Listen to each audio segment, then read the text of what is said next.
Bueno, hermanos, llegó el momento de nuestra reflexión, así que te invito a meditar en la palabra de Dios. El texto que vamos a estudiar hoy día está ahí en el Evangelio de Marcos, el capítulo 4, los versículos 21 al 25. El tema de nuestro mensaje hoy es tomando a Cristo en serio. Y está en este pasaje que vamos a leer enseguida, pero primero te invito a que puedas descargar la guía de reflexión que está ahí en las anotaciones de nuestra transmisión. Usted puede descargar esta guía y durante el mensaje ir tomando notas para profundizar en la comprensión de las Escrituras. Nosotros estamos en una serie llamada Días Mejores, que es una serie en el Evangelio de Marcos, donde vamos avanzando prácticamente versículo a versículo durante todo el libro, y así usted puede profundizar su conocimiento de las Escrituras y experimentar el Señor hablando su corazón. Te invito entonces a hacer esa lectura conmigo, ahí el Evangelio de Marcos, el capítulo 4, vamos a leer de los versículos 21 al 25. Así dice la palabra de Dios. Vamos a leer hoy día en la versión Reina Valera 2015, la Reina Valera actualizada, una muy buena versión también. Así que acompañen conmigo en esa versión o en la versión que usted tiene ahí disponible, que dice así la palabra de Dios. Desde el versículo 21, también les dijo: ¿acaso se trae una lámpara para que sea puesta debajo de un cajón o debajo de la cama? ¿No es para que sea puesta sobre el candelero? Porque no hay nada oculto que no haya de ser manifestado, ni nada escondido, sino que salga en claro. Si alguno tiene oídos para oír, oiga. Les dijo también: consideren lo que oyen. Con la medida con que miden ustedes serán medidos, y les será añadido. Porque al que tiene le será dado, y al que no tiene, aún lo que tiene le será quitado. ¿Ok? Vamos a orar para que el Señor nos bendiga en nuestra reflexión. Señor amado, tu palabra está abierta delante de nosotros y vamos a meditar en ella. Te pedimos tu gracia, tu dirección, tu iluminación, para que podamos disfrutar de tu palabra y escuchar tu voz. Y que al escuchar tu voz, ella se encuentre con corazones abiertos, sedientos, dispuestos a obedecer. En el nombre de Jesús es que oramos. Amén y amén. Bueno, hermanos, nosotros vivimos en la era de la información. Eso es sumamente conocido. Es decir, nosotros tenemos acceso a todo tipo de información a todo momento. Tenemos una cantidad increíble de información a nuestra disposición y a veces ni siquiera sabemos cómo manejar tanta información. Podemos, por ejemplo, saber en tiempo real de algún desastre que puede estar ocurriendo al otro lado del mundo, tanto con video como con audios, con la información completa. Es decir, podemos estar ahí casi que presencialmente. Nosotros tenemos informaciones tal como podemos saber dónde está o cómo está nuestra frecuencia cardíaca, con dispositivos que podemos tener aquí en nuestros brazos y que podemos coordinar nuestra salud de una manera que años atrás sería impensable. Es decir, para saber su frecuencia cardíaca uno tenía que ir al médico y a veces ni eso. Nosotros tenemos mucha información y el hecho de que tengamos mucha información hace con que todo sea conocido. En cualquier momento podemos meternos en internet y buscar ahí para saber, no sé, en qué fecha nació Gary Medel, por ejemplo. No sé cuándo nació, pero me meto ahí y me va a aparecer, ¿no es cierto? ¿Cuánto mide, no sé, el Alexis Sánchez? Y voy ahí y me va a salir todo ese tipo de información. Es decir, tenemos una cantidad de información impresionante a nuestra disposición todo el tiempo. Pero el problema de nuestra época está en discernir qué es lo que es verdad, qué es lo que es mentira. Porque si hay un montón de información, también hay un montón de información falsa, información equivocada. Bueno, la importancia de la verdad y la información en nuestros días se ha vuelto como que el centro de la discusión de muchas veces. ¿Por qué? Porque es con base a la veracidad de la información que nosotros tomamos las mejores decisiones. Pensemos, por ejemplo, esa crisis del coronavirus. ¿De qué manera vamos a tomar las mejores decisiones? O el país va a tomar las mejores decisiones si, por ejemplo, no sabe si los datos sobre los infectados o los muertos son verdaderos. Si hay duda con relación a eso, seguramente habrá duda con relación a qué hacer, cómo proceder. O lo mismo pasa, por ejemplo, a tantas personas que han sido engañadas por esos mensajes fraudulentos que te llegan, ¿no es cierto? Somos del banco no sé cuánto y usted ganó un premio o usted tiene un dinero que se le va a entregar, así que usted dale el clic en este link para que podamos entregarte el dinero. Necesitamos saber qué es lo que es verdad y discernir qué es lo que es verdad de lo que es mentira para poder evitar esas situaciones y no ser engañados, como varios de nosotros hemos sido a lo largo de los años. Bueno, desde que surgió el internet, ¿quién nunca ha recibido un correo donde dale clic aquí para, no sé, para donar $1 a un niño que está muriendo de hambre en África, por ejemplo? Bueno, si usted vivió en los 90 o los 2000 y tuvo internet en ese tiempo, usted sabe que es así. Ahora, nosotros necesitamos también discernir qué es lo que es verdad, qué es lo que es mentira, básicamente para entender el mundo. ¿No se ha dado cuenta usted de que todo lo que nosotros hacemos está basado en que lo que yo pienso sobre el mundo es así? Es decir, yo creo que yo existo, yo creo que mi esposa existe, yo creo que ella me ama y ella también. Con base en ese fundamento, nosotros construimos una relación. Lo mismo usted. Usted cree que está empleado y tu empleador cree que usted es su funcionario. Estas dos informaciones son verdaderas. Ahora, si usted duda de esta información, a lo mejor no iba al trabajo. ¿Por qué? Porque yo no soy funcionario aquí. Pero el empleador podía pensar de otra manera, ¿no es cierto? Ves que la verdad es el fundamento de todo lo que hacemos. ¿Cómo nosotros podemos entonces filtrar la verdad de la mentira en el mundo en el cual vivimos? Ese es un tema, pero no un tema de hoy. El tema también pasaba en los días de Jesús. Cómo hemos venido hablando sobre Jesús y su ministerio, el inicio de su ministerio.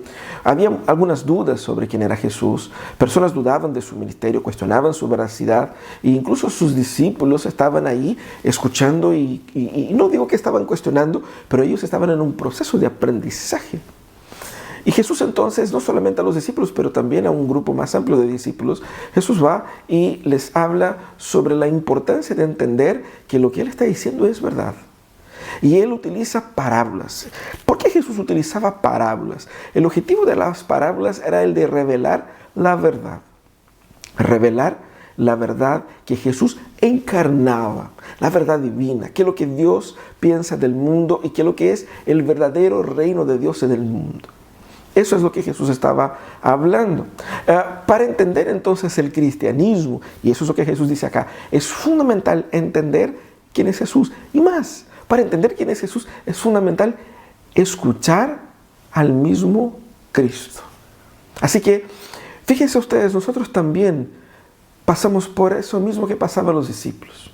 Para entender el cristianismo necesitamos entender a Jesús, escuchar a Jesús. Y fíjese que muchas de nuestras luchas, muchos de nuestros temores, muchos de nuestros fracasos, muchos de nuestros problemas son ocasionados por una interpretación parcial o incorrecta o falaz del Evangelio.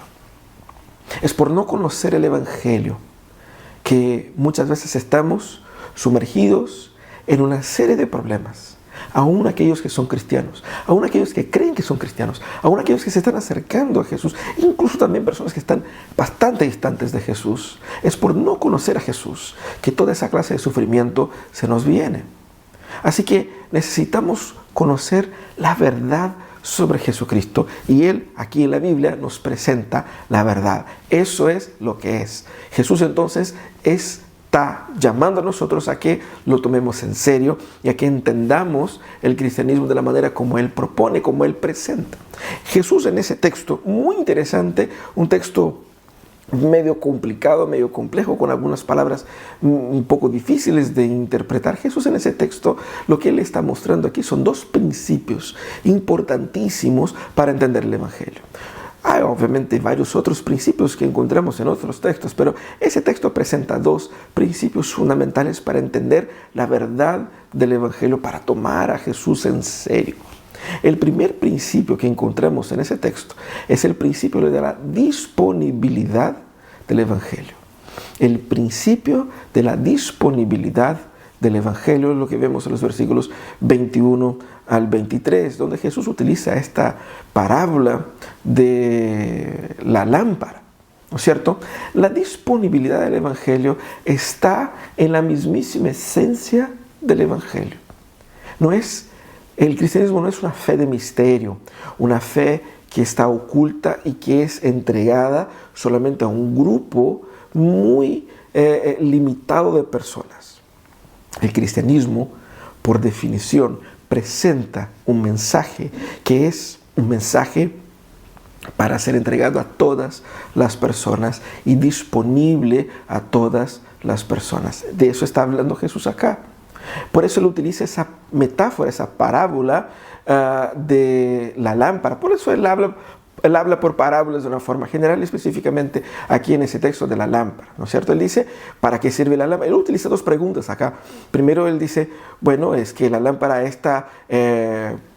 ¿Quién trae una lámpara y la pone debajo de un cajón? La palabra aquí sería casi como poner debajo de una canasta o de un recipiente, ¿no es cierto? Como que para ocultarla, o debajo de la cama. Nadie hace eso. Entonces, la primera respuesta a esa pregunta retórica de Jesús debiera ser... no se hace eso. Nadie debe hacer eso. La segunda pregunta es, ¿no es para que sea puesta sobre el candelero? Y la respuesta es, sí, es para que sea puesta el candelero. Es decir, la misma naturaleza de la lámpara o de la luz hace con que ésta sea puesta en un lugar de destaque. Porque el propósito de la luz es que ilumine a un grupo más amplio de personas, a un espacio más amplio, y por lo tanto para eso ella tiene que estar en un lugar de destaque. Eso es lo que habla Jesús aquí. Ahora, la lámpara en ese caso podemos decir que es su propio mensaje. Ese es el mensaje. Entonces, ¿qué hago con el mensaje? Fíjense que Jesús venía hablando en la parábola ahí de la semilla, de cómo aquellos que recibieron el mensaje, que aceptaron el mensaje, ellos producen frutos. Claramente esos frutos son evidencias de que el mensaje estuvo ahí, evidencias de que el mensaje es verdadero.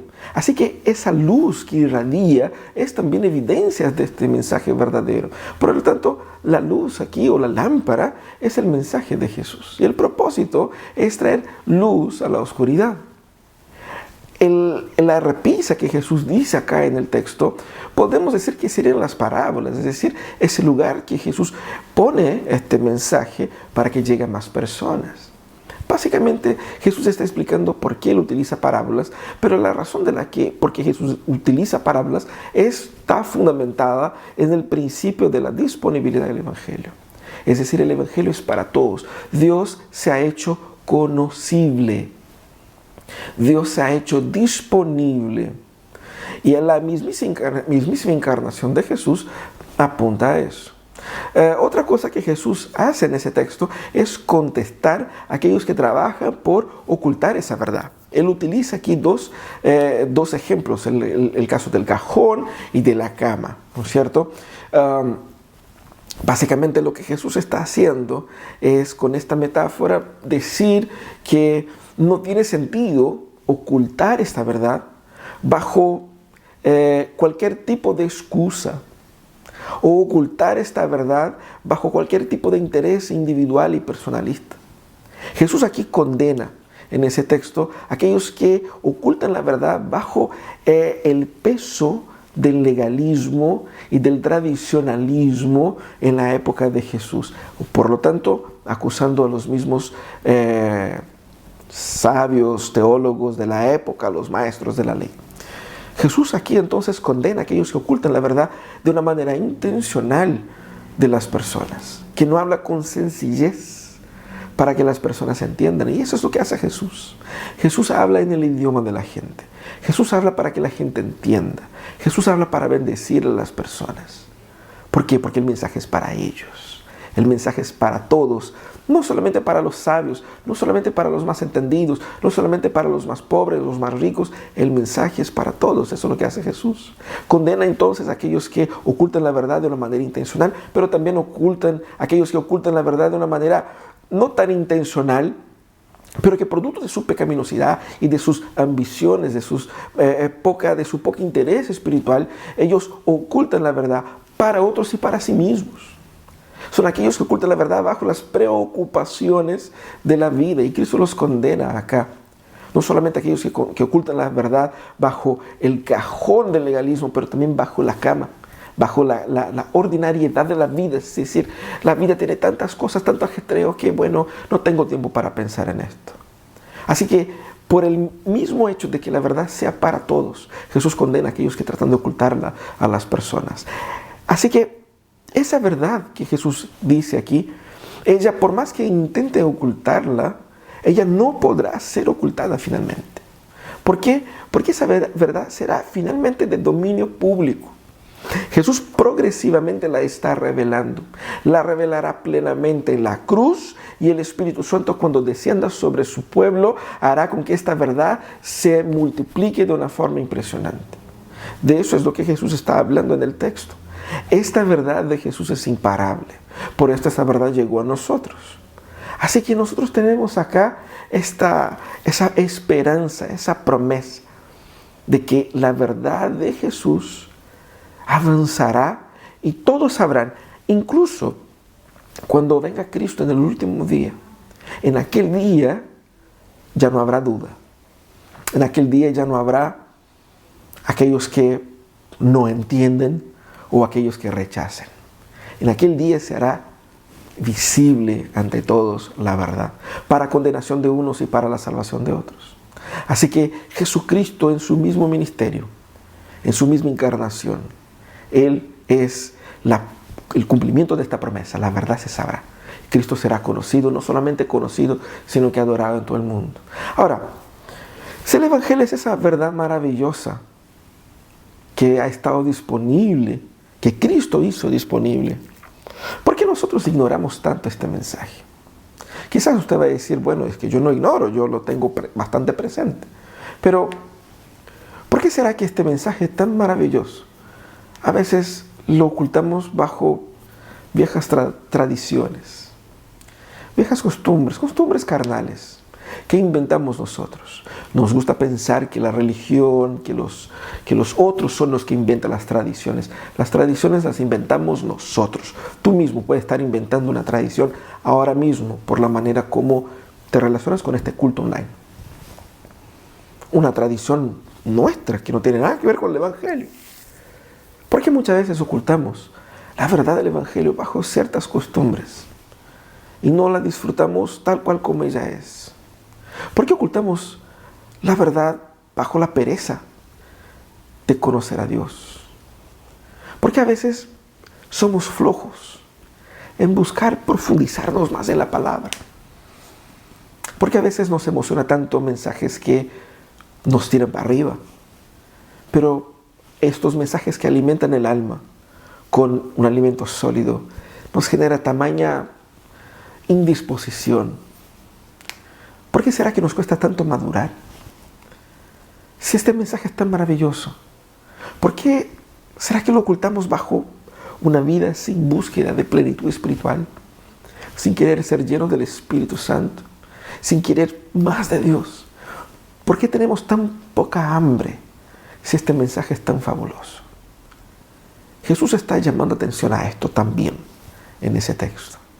Así que él apunta a la disponibilidad del Evangelio. Si el Evangelio está disponible, nosotros tenemos que ir por él. Si el Evangelio está disponible, nosotros tenemos que hacerlo más accesible a quienes puedan ser alcanzados, sea en estado de cuarentena o no. Ese es el primer principio que Jesús presenta en ese texto. El segundo principio que Jesús presenta en ese texto es el principio de la relevancia de nuestra respuesta. La relevancia de nuestra respuesta. Ahí en los versículos 24 y 25 que dice lo siguiente. Les dijo también, consideren lo que oyen. Con la medida con que miden ustedes serán medidos y les será añadido. Porque al que tiene le será dado. Y al que no tiene, aún lo que tiene, le será quitado. Quizás uno mire esos versículos y dice, ¿qué quiere decir Jesús con eso? ¿No es cierto? Pero es muy interesante, un texto muy interesante, porque lo que Jesús está apuntando aquí es para la atención con la cual se pone a los dichos del mismo Jesús. Él estaba hablando de por qué hablaba en parábolas y ahora está hablando de cómo la gente debe escuchar estas parábolas. Está apuntando aquí a la relevancia de la respuesta de las personas. Al estar frente a la verdad, La cosa es que no hay muchas opciones. Si yo estoy frente a algo que es verdadero, mi única opción es rendirme a esta verdad. Por lo tanto, es por eso que cuando hay un juicio y se presentan pruebas, y estas pruebas son verdaderas, bueno, ya no hay más discusión, porque la verdad ella se establece. Y por lo tanto demanda de nosotros actuar según esta verdad. Lo mismo pasa acá. Jesús entonces da en ese texto un orden. El orden es de considerar la forma como nosotros estamos escuchando a Jesús. Cuidado cómo oyen a Jesús. Cuidado cómo escuchamos este mensaje. Pongan atención en la manera como estamos oyendo a Jesús. Ese es el llamado de Jesús aquí. Implica en escuchar con seriedad. Y escuchar con seriedad implica en asumir que esta información es la información de la máxima importancia. Nosotros recibimos durante el día muchísimas informaciones. Mensajes, WhatsApp, correo, las noticias. Algunas informaciones son más importantes que otras. Imagine usted, si usted está esperando respuestas de un trabajo, o si usted ha solicitado un examen y está esperando la respuesta, es una respuesta esperada, con ansias incluso. Uno quiere saber qué es lo que pasa para que a partir de esta verdad tomar actitudes. Luego, tomamos muy en serio cuando estamos esperando la respuesta, por ejemplo, de un examen, de un test, sea de COVID, o quizás una biopsia por un sospecha de cáncer. Lo tomamos muchísimo en serio. Lo que diga el doctor, lo que digan las autoridades. Lo que Jesús está hablando aquí es que lo que Él está diciendo es de suma importancia para nuestra vida, para nuestra existencia.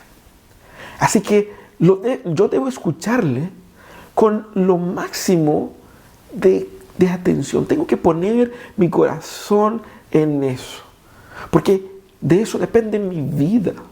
Más importante que el resultado de una biopsia, más importante que el resultado de una entrevista de trabajo o de cualquier otra cosa que pueda tener influencia en mi vida. Quizás uno que está esperando la respuesta de la chica, si quiere pololear conmigo o no, uno se pone muy ansioso, ¿es verdad? Pero más ansioso, más importante que eso, es la respuesta o es la verdad que define mi vida. Así que la atención con la que debo poner mis oídos en eso debe ser de la máxima. Jesús entonces establece un orden, es un orden para nosotros. Debemos escuchar a Jesús con seriedad, pero ese orden está enmarcado en una promesa. La promesa acá es de que si nosotros escuchamos con toda atención, eso va a producir en nosotros un deleite, una bendición. Es decir, con la atención que ustedes se dedican a escuchar el mensaje, ustedes serán bendecidos. En la proporción de mi compromiso con este mensaje, seré yo contemplado por la gracia de Dios. No es que la gracia es determinada por mis acciones de ninguna manera. Lo que Jesús está apuntando aquí es algo bastante natural. Si yo pongo mucha atención, si lo tomo en serio, lo disfrutaré más y más, porque lo entenderé más y más, creceré más y más. Pero si yo doy poca atención a Él, poco disfrutaré de Él. Incluso cuando volvemos al texto allá de las semillas, dice que algunos crecieron a 30, otros a 60 y otros a 100. Probablemente porque con la medida con que ellos midieron, ellos fueron medidos. Con la medida de la consagración que ellos se pusieron del Señor, ellos fueron contemplados. Así que Jesús apunta aquí a una promesa de que nosotros, en la medida en que nos entregamos más y más a Jesús, más y más disfrutaremos de Él. Y mientras más me entrego de corazón a esta verdad, más me será dado. Pero también hay una exhortación, también hay un peligro acá. Mientras más me resisto, mientras más permito que mi fe sea superficial, mientras más permita que mi fe sea lo mínimo necesario. Muchos cristianos viven como encontramos en las plataformas ahí, esta cuenta básica de cualquier programa que es gratis. Usted puede utilizar ciertas funciones, ciertas funcionalidades, sin tener que pagar por eso, pero es muy básico. Es simplemente para tenerte ahí. Ahora, si usted quiere ser pro, usted debe contribuir con tanto al mes. Si usted quiere ser super pro, usted debe contribuir con más. No es que el Evangelio se esté vendiendo, nada de eso. Lo que estoy hablando acá es que Jesús apunta hacia una verdad de la experiencia concreta del Evangelio.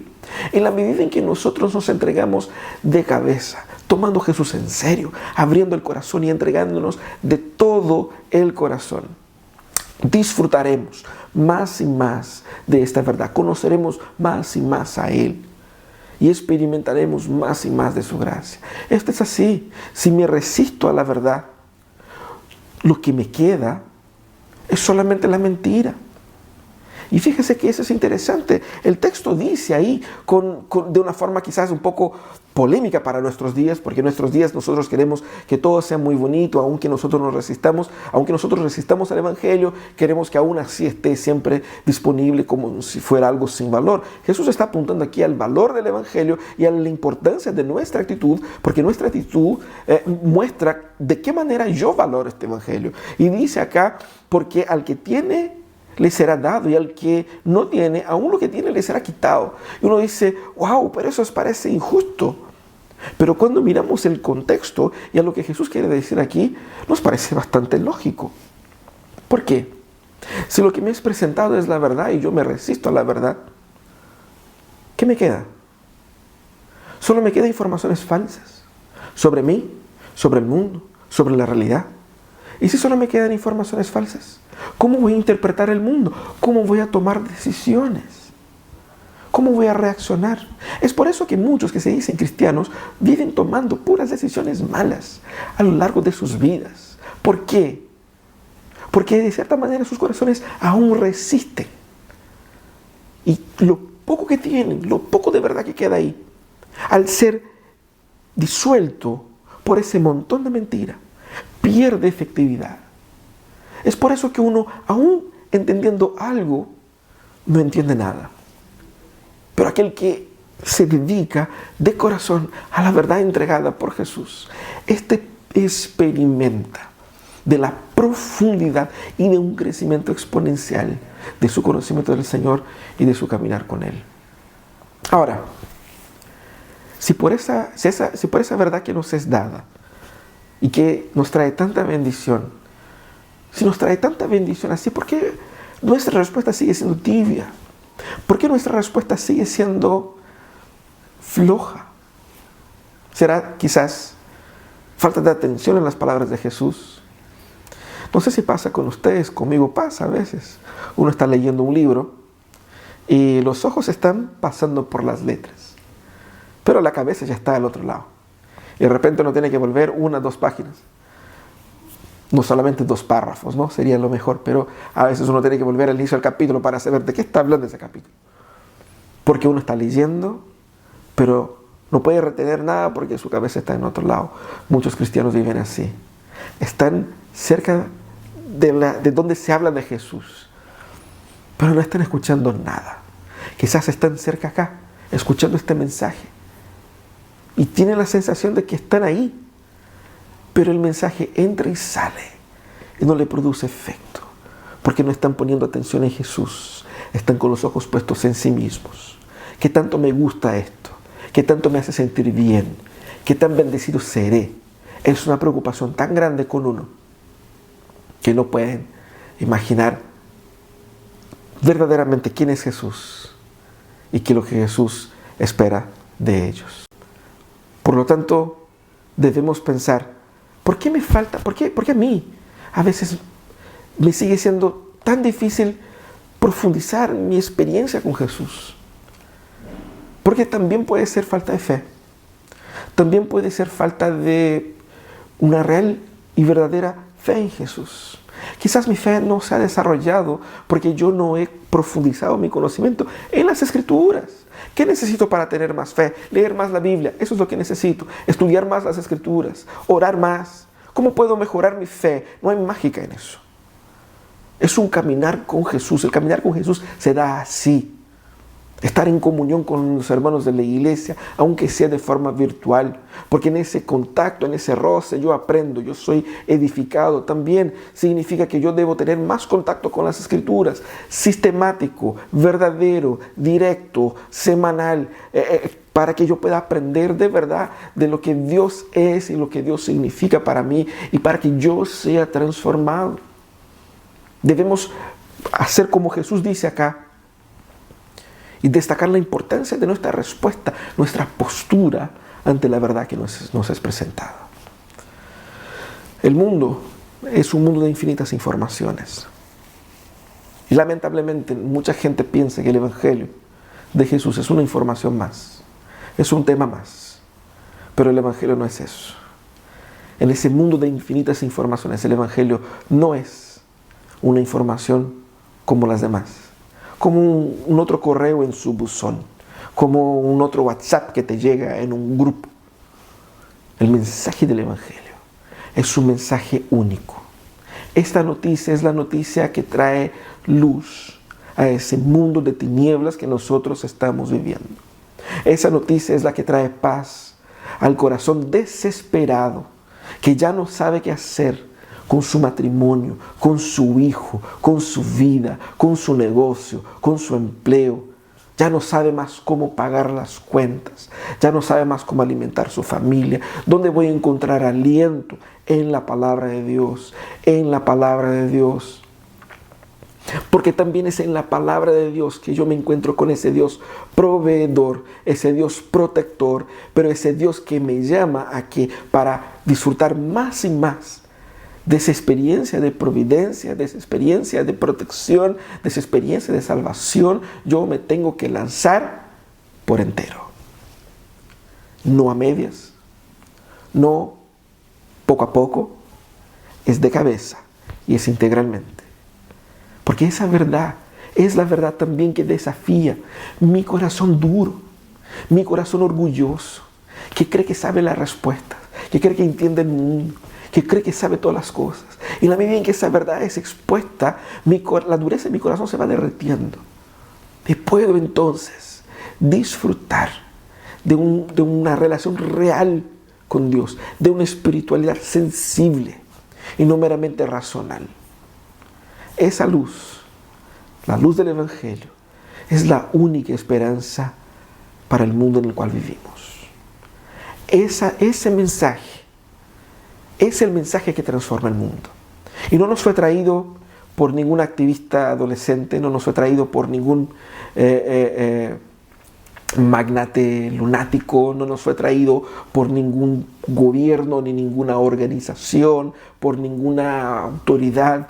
Esa verdad fue traída por Jesús. Él es la encarnación de la verdad y Él resume en Él mismo la verdad. Lo que Él demanda de nosotros es que nosotros entendamos que esta verdad es disponible. Búscala. Tú tienes la Biblia a tu disposición, léela. Esta verdad está ahí. El Espíritu Santo que habita en nosotros nos capacita a entender, a creer, a crecer y a disfrutar de Dios. Y esa verdad está disponible para que mi postura, mi respuesta ante ella sea nada menos que una entrega total. Eso es lo que Jesús demanda. Y solo así se disfruta y se conoce el Evangelio, tomando a Jesús en serio. Vamos a orar, vamos a abrir nuestros corazones al Señor en ese instante, pedir a Él su gracia y su misericordia. Señor, quisiera orar en ese momento, poniendo no solamente nuestras vidas, sino que las vidas de las personas que están al escuchar este mensaje, sintiendo que deben abrir sus corazones a Jesús. Señor, quisiera orar con mis amigos que están con corazones tibios, con una espiritualidad débil. Quizás, Señor, personas que están encajonando la luz de la verdad bajo sus propias tradiciones, sus propias costumbres, sus propios pecados. Y que ocultar la luz de la verdad para sí, ocultan también para otros. Tratan de deformar el Evangelio de Jesús por la forma disforme en que viven este Evangelio. Y por lo tanto no pueden dar testimonio como corresponde de ti para las personas que están en su alrededor. Te pido, Señor, por ellos, para que los libres, Señor, de esta tendencia tan maliciosa, tan maligna, y que puedan, Señor, darse cuenta de que este evangelio está libre, está disponible para todos, incluso para ellos, para que lo disfruten. Ayuda, Señor, a aquellos que están dudando, aquellos que creen que no tienen fe, aquellos que están, Señor, arredidos a aceptar y a abrazar este mensaje. Que tu poder y que tu luz puedan brillar sobre ellos, para que entiendan quiénes son y quién eres tú. Señor, tu palabra es maravillosa y queremos nosotros disfrutar de ella plenamente. Queremos, Señor, que tu Espíritu Santo nos llene y que nos lleve a la plena comprensión de quién es Jesús, para que más y más personas conozcan de ti y sean iluminadas por la luz de ese evangelio maravilloso. Señor, muchas gracias porque te revelas a nosotros a través de la palabra y nos das todo lo que necesitamos. Te pedimos ahora que tu gracia nos ilumine más y más para vivir vidas dignas de este evangelio. En el nombre de Jesús es que oramos, agradecidos. Amén y amén. Bueno, hermanos, muchas gracias por acompañarme en este momento de reflexión. Vamos ahora a pasar a la última alabanza de nuestro culto. Vamos a adorar al Señor una vez más y después terminamos con la oración final. Que Dios nos bendiga.